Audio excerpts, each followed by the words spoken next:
It's good to have you all back here. We've had the privilege of listening to captains of industry draw us into why we are having this interactions with one another, because the large-scale food fortification ecosystem is a family across the world.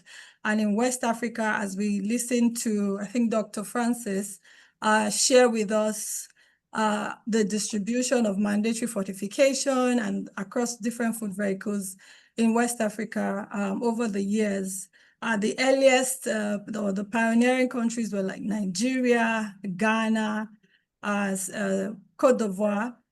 But since the 90s, mandating the fortification of salt, and then we moved on to other food vehicles in the early 2000s and then 2000. And, I think the latest joiner would be Cape Verde in 2014. So there is no country in the region that is actually new to food fortification.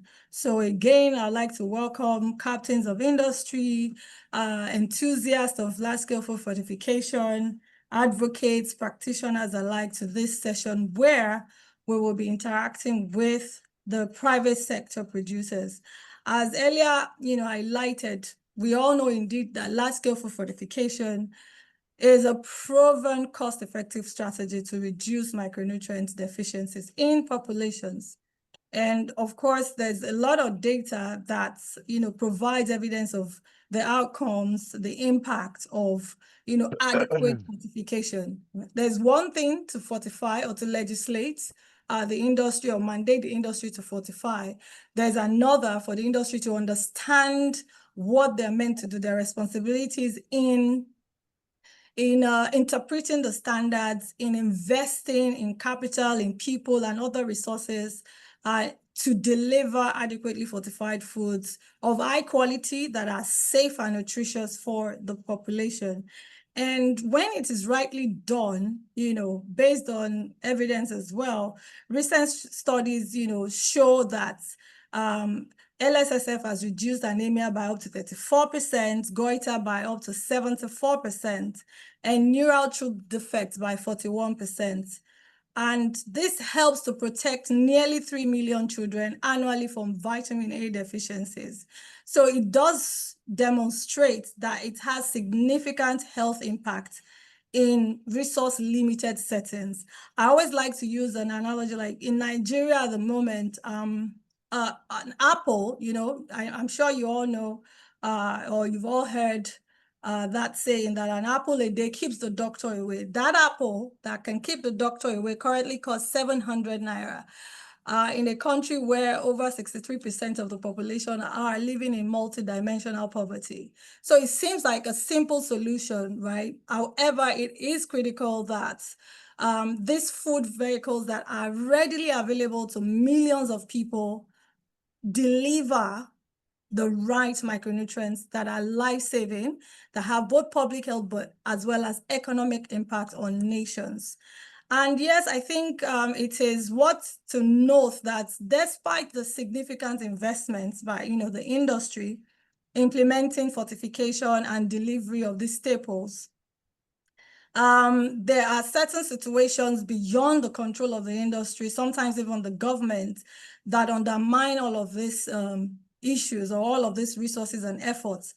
For instance, disruptions to the global food supply triggered by geopolitical tensions, currency fluctuations in buying the premixes. For instance, in the whole of West Africa, most of the premixes that are used to fortify flour, edible oil, rice, and so on and so forth, have to be imported from the global north. The millers need to obtain foreign currency to do this. So those are some of the issues that face our producers, and we all need to think together, provide solutions that will drive the ease of doing business as well for these producers.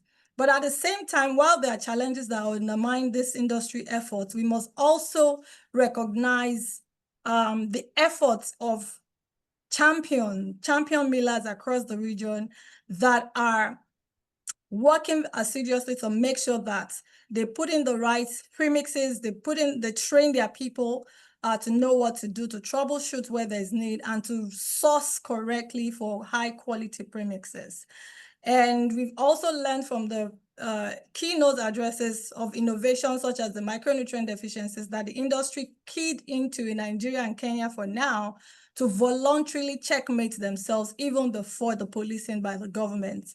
All of these efforts is well acknowledged and recognized by the ecosystem partners, and we will continue to celebrate all that are doing, all those that are putting in the work and the efforts. Now, going into this session, we have four speakers or four facilitators across 4 food verticals.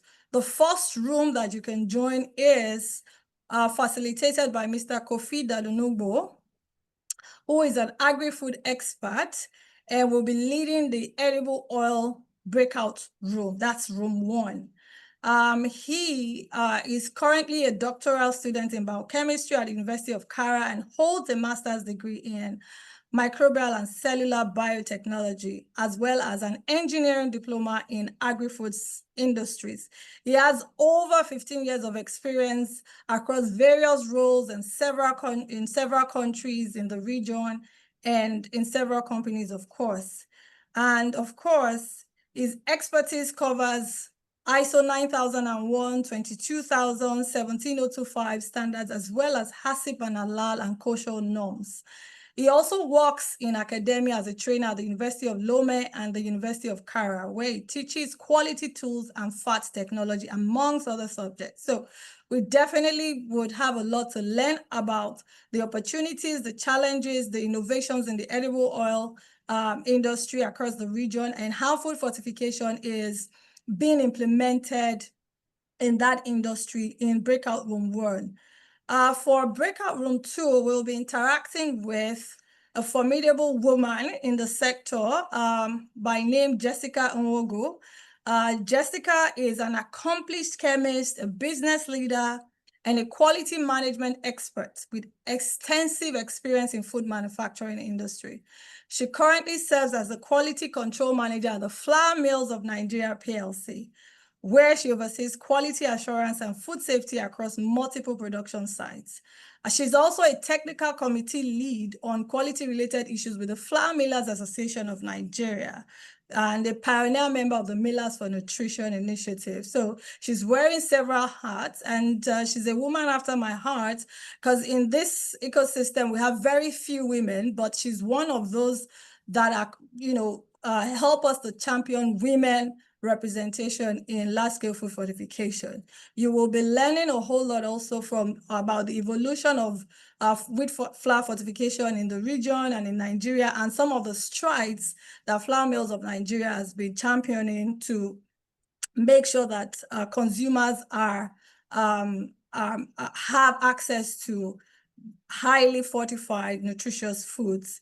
And in the third room, we'll be speaking with Mr. Danjuma Musa, who is the head of QA, that's Quality Assurance and Quality Control at NASCON Allied Industries PLC, or otherwise known as Dangote Salt and Dangote Seasoning.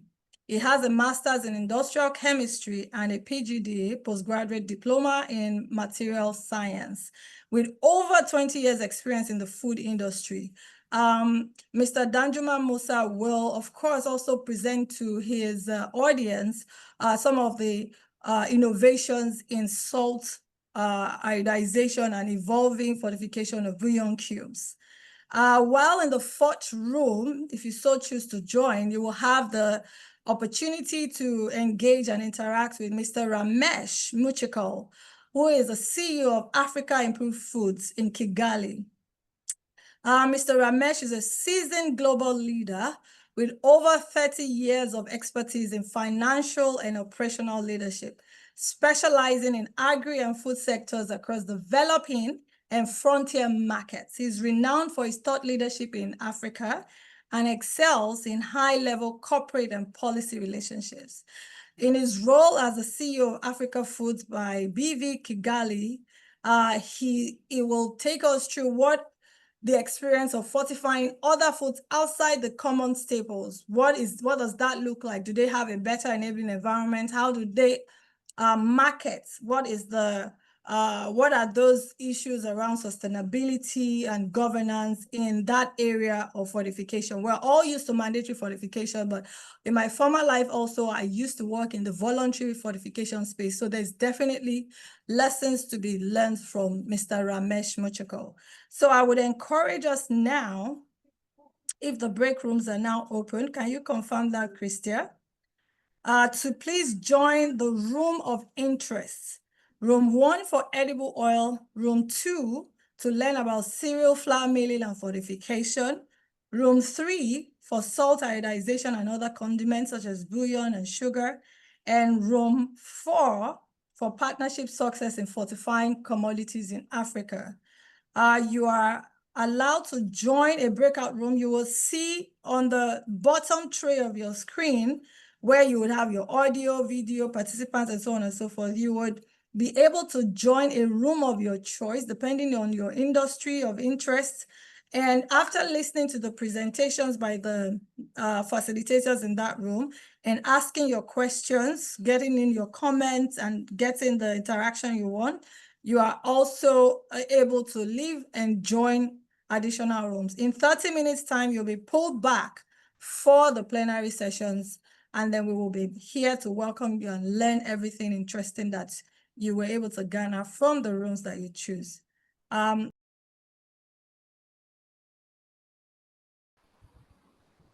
Welcome back, everyone.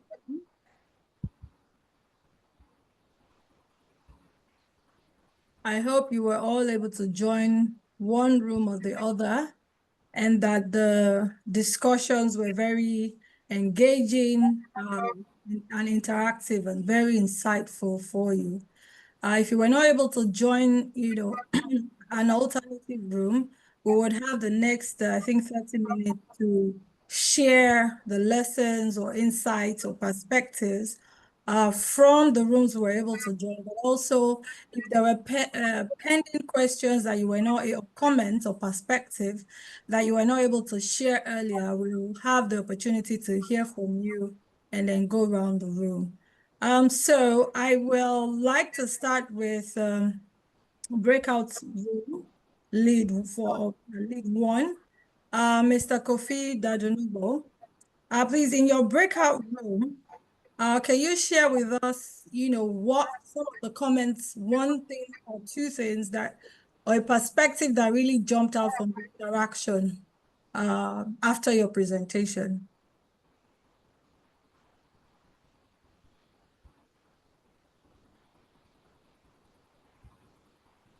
Hello?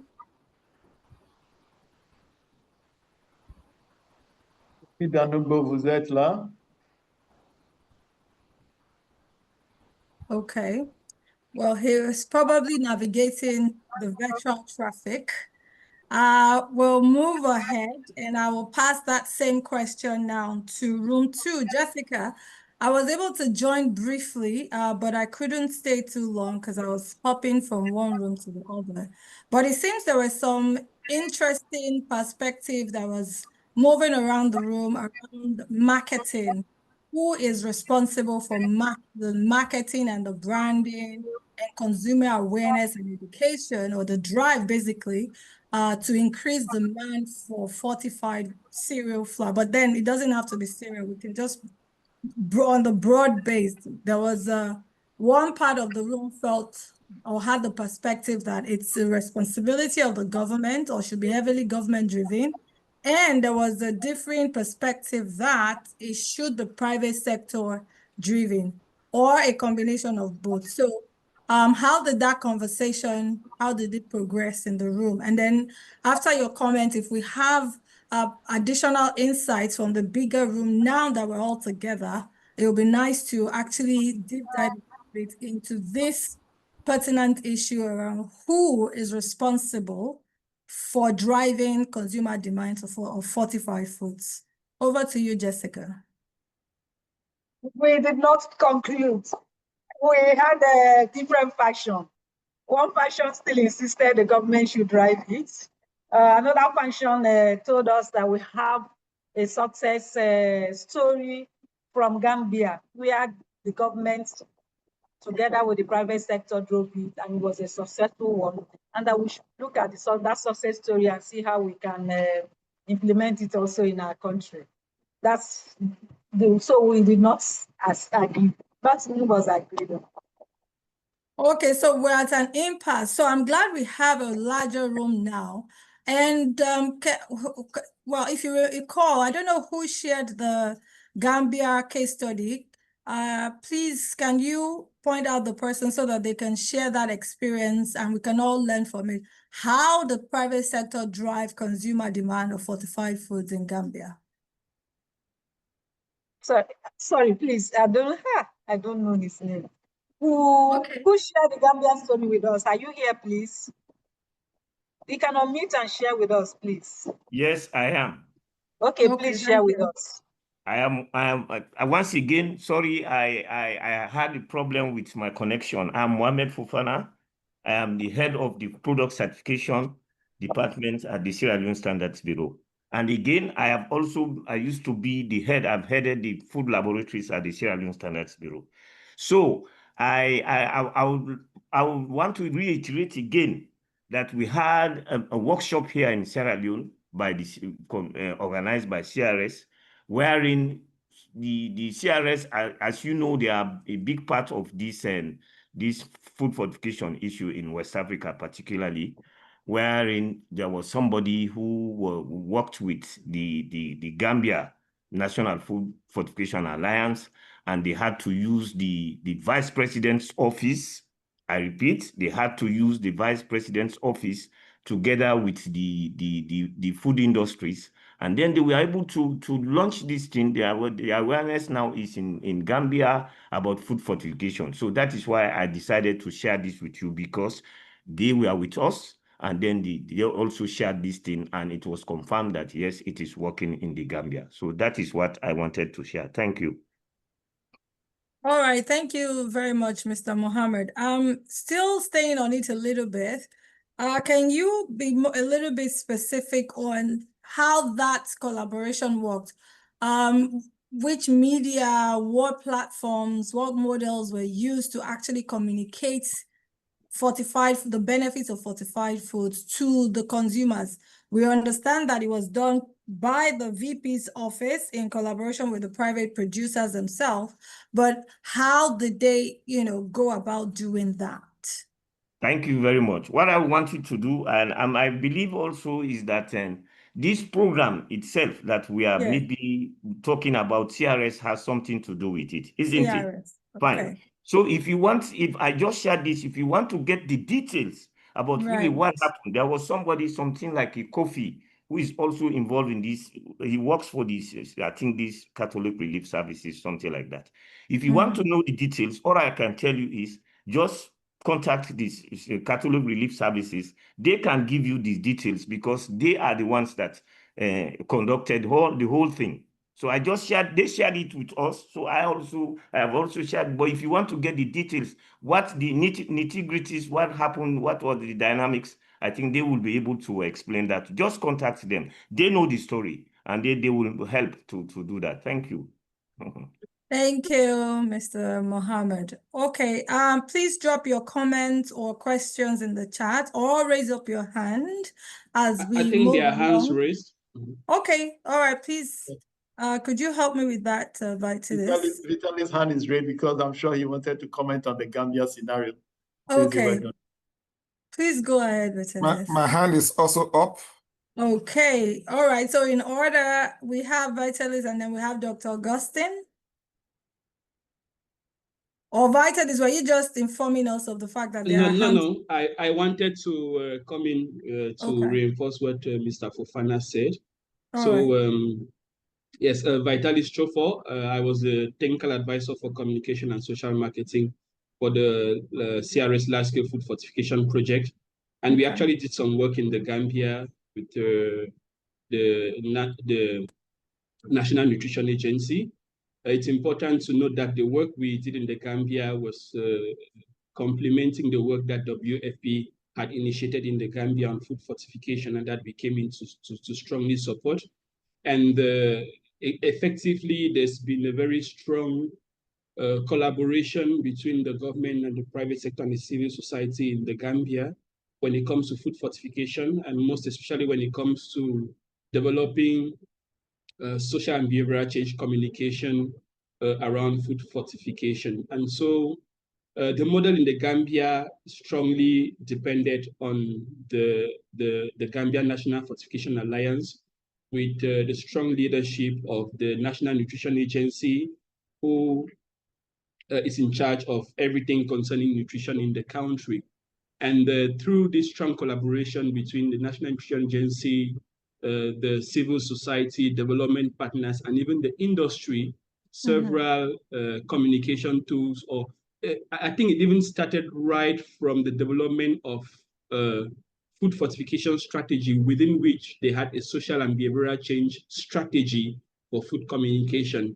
And then beyond that, they had to develop a social and behavioral change plan for communication on fortified foods. And they later on moved on to developing tools. And these tools varied from flip charts that were used by health community workers to billboards and to other communication tools.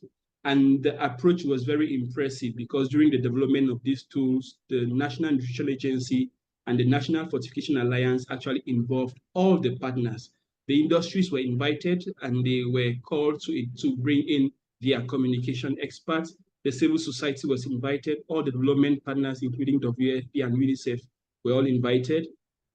And they also took into consideration other projects within the country that had to do with fortification. So this was not just industrial large-scale food fortification, if I could say so, but it had to do with biofortification of rice, of potatoes, and all of that. And this is the holistic approach that the Gambia has been using, in addition to networking and continuously engaging high-profile stakeholders right up to the level of the vice presidency to support this initiative. So this is what I can say about the approach in the Gambia. Thank you very much, Vices. We have quite a number of hands up, and just mindful of time, I will call on Dr. Augustine Okorua next, and then afterwards, Mrs. Eva, and then Raphael, and then Kofi Danubo. Dr. Augustine, over to you. Please be mindful of time, because we have to cover. I'll make it snappy. Thank you very much. Thanks for the moderation. On the aspect of promoting fortified foods, one thing that I think we all remember is that one of the criteria for food fortification is that that food is already widely consumed. How much effort should we now put in again promoting the consumption of that same fortified food that is widely consumed? Should behavioral change communication be a serious part of food fortification agenda to increase consumption of fortified foods? I'm asking this because it's one of the criteria that they're already widely consumed. Thank you. Food for thought. Thank you. And I think you're the right segue for Mrs. Eva, who thinks, I think from our perspective, that it should be a shared responsibility. But Mrs. Eva, if you could, drive your comments in a way that sort of also answers Dr. Augustine's almost rhetorical question, on is it necessary to still market fortified foods, despite the consideration that went into selecting the food vehicles in the first place. Over to you, Mrs. Edwards. Thank you very much for your excellent moderation, and thank you to all the previous speakers. Definitely the answer is yes. Already widely consumed, true, but something has been added. There is now additional benefits. And so the consumer needs to be aware, and they need to know about the benefits of fortified foods. I want to say just very quickly, the Gambian example is just a picture of what I imagine to be shared responsibility. And if it has worked in the Gambia, we've had salt iodization, which has worked? What were what made salt iodization so successful? Can we perhaps not borrow that a leaf from that playbook and just translate it to fortification of, we were speaking in the room 2 about wheat fortification. It's really all about collaboration and partnerships. So it's government and not government alone, government in the front leading, but alongside industry, as well as partners that are interested and that work in the space. So it should be all about collaboration and partnerships. The consumer needs to demand the products if we're going to make more progress than where we are at already. Thank you. Thank you so much. And Mr. Danjuma, I know you don't have your hands up yet, but Mrs. Edwards mentioned the lessons from salt iodization, the campaigns that went behind that. And we know that so far it's been the most successful form of, food enrichment, rather than just say iodization or fortification for salt. So perhaps when you're given your remarks, you could touch a little bit on what are some of the things that drove the quick and very fast, complete, almost absolute adoption of salt iodization and the marketing strategy that went behind that. But Raphael, you've had your hand up for a while. I hope you've been able to fix your audio issues. Yeah, can you hear me now? Awesome. All right. Yes, please go ahead. Yeah. Please, my question is, thank you very much, though. My question is it possible if I can get copies of some of the slides which were being shown in the breakout rooms, please? Christia, will the slides be available Yes. at the exhibition hall somewhere in the bags? Yeah, so Yeah, maybe like I should just... especially the one on wheat flour fortification, please. All right. Okay. Maybe just a quick pop in to say that all the presentations for this event will be shared to the participants at the end of the event. So for the session that just started and all the other sessions, we'll definitely share the presentations with you. All right. Thank you very much. You're welcome. I also see Mr. Kofi's hand up. Please unmute your mic. Madame, oui, madame, oui, il semble que vous avez, bon, j'ai pas de caméra. Donc, vous m'aviez posé une question que j'avais pas suivie. Donc, c'est pour cela que j'ai soulevé la main. On ne vous entend pas très bien, désolé.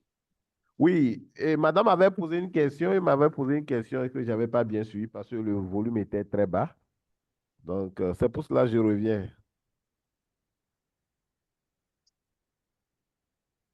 C'est bon? I cannot. So Mr. Dandonubo is saying that you asked him a question at the beginning, but he wasn't able to answer because his system was not very clear. If you could ask the question. Oh, right. Okay, He so was I saw his hand up. That's why I was calling his attention to give his comments if he had a question. So perhaps he didn't. Non, Okay. j'ai pas de questions. J'ai pas de questions. Oh, I think right. I think you were also asking him to share his takeover from the room he was managing. Yeah, Oh yeah, because it was meant to be the first speaker on the panel. So Mr. Kofi, what I asked was that in your breakout room, from all the interactions, the discussions and all, what was that one point or one discussion point that really jumped at you as something that we should all contribute to in this bigger Oui, room? ok, vraiment c'est intéressant. Merci. Et c'est intéressant. Et donc, les uns et les autres ont posé beaucoup plus de questions sur la stabilité de la vitamine A dans l'huile. Donc, qu'est-ce qui peut affecter la vitamine A dans l'huile? Et donc, nous avons pu répondre. Et il y a également BASF qui Marcos, voilà, Marcos qui également est intervenu pour pouvoir apporter quelques expériences déjà vécues, donc quelques précisions sur les facteurs de dégradation de la vitamine A dans l'huile.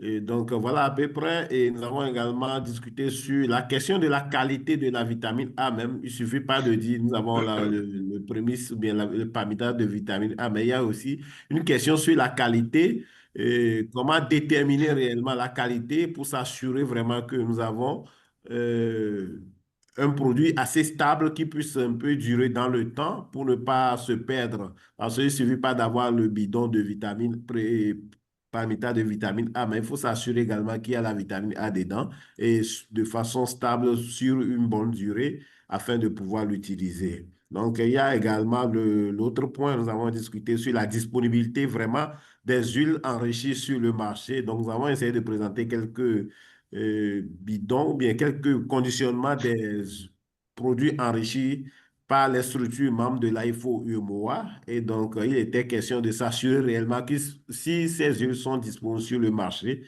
Et donc, voilà à peu près ce que nous avons discuté. Voilà, merci beaucoup.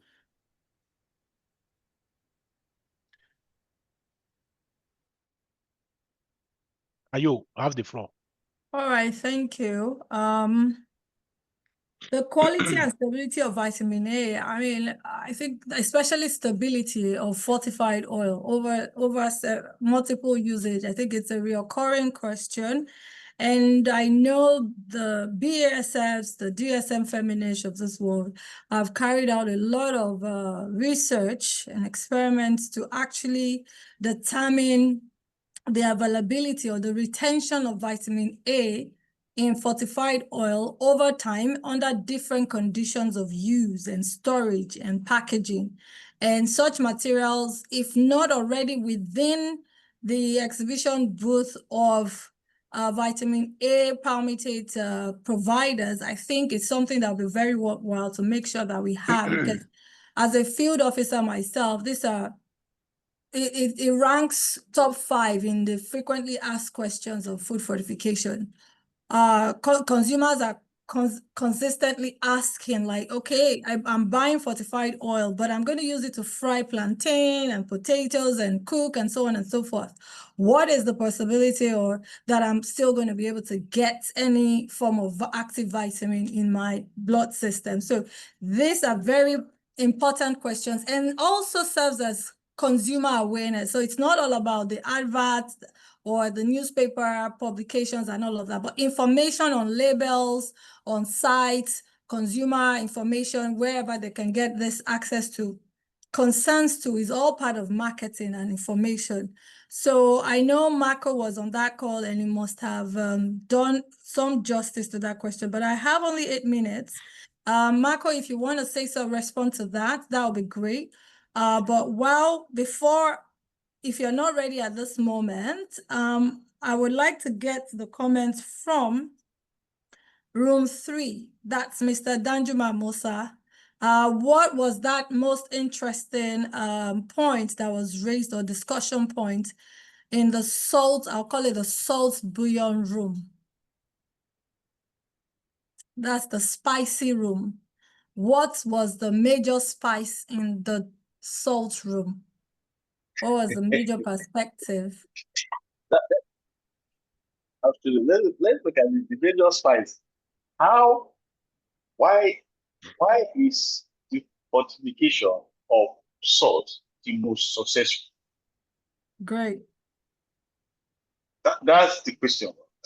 And people forget, just like this, Dr. Koro has said, it must be widely consumed. Now, if you look at salt, the universal consumption of salt is top-notch. Practically everybody, salt is widely consumed by nearly all population. And that's regardless of age, income, or location. Salt is consumed. And that is why it is most successful in salt. And then you look at it, it is cost effective. Irrespective of how you use it, whether you cook the salt as far as the iodine is in the salt, it does not break down into any form. It still remains iodine, even in the soup or in every of the sausage you use. And then the technology of fortification is simple.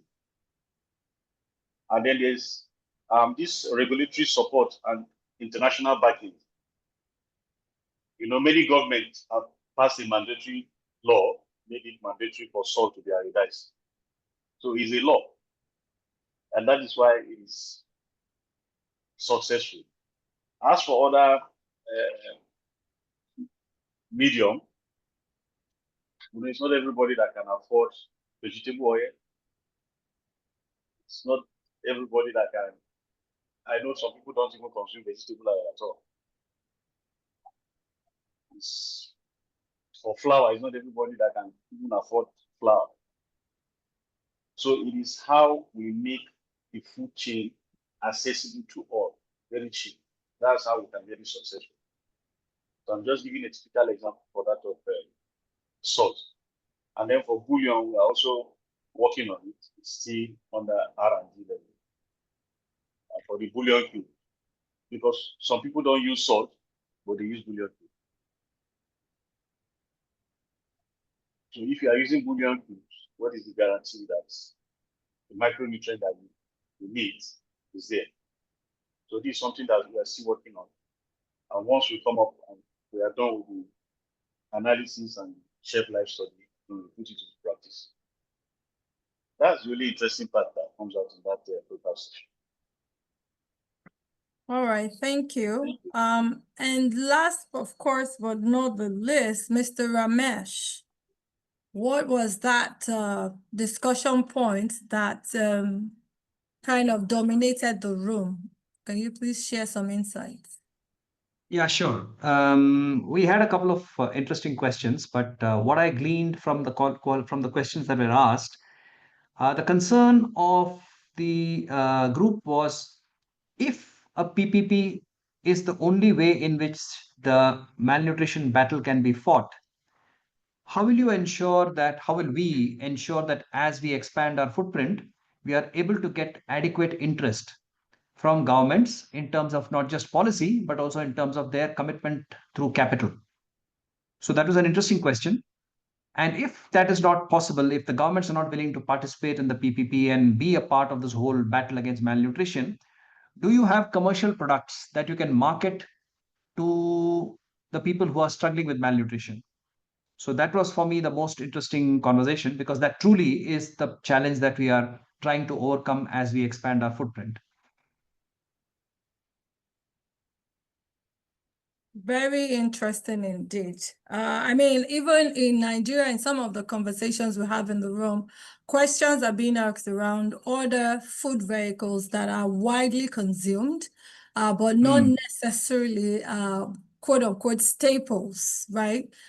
So we're talking about R&D, increased attention and investment into research to know, okay, they're shifting consumer palettes, shifting consumer priorities or lifestyle. So many things are changing from the time when the staples, the wheat flours and the oil and the salts were selected as consumer demand, as it changed in the last 2 decades or 3 decades across the region. Are children even consuming more noodles than they are bread? Someone mentioned in one of the sessions that I was able to get into that bread is now very expensive, and that is the secondary product of wheat, because nobody, kind of swallows wheat flour.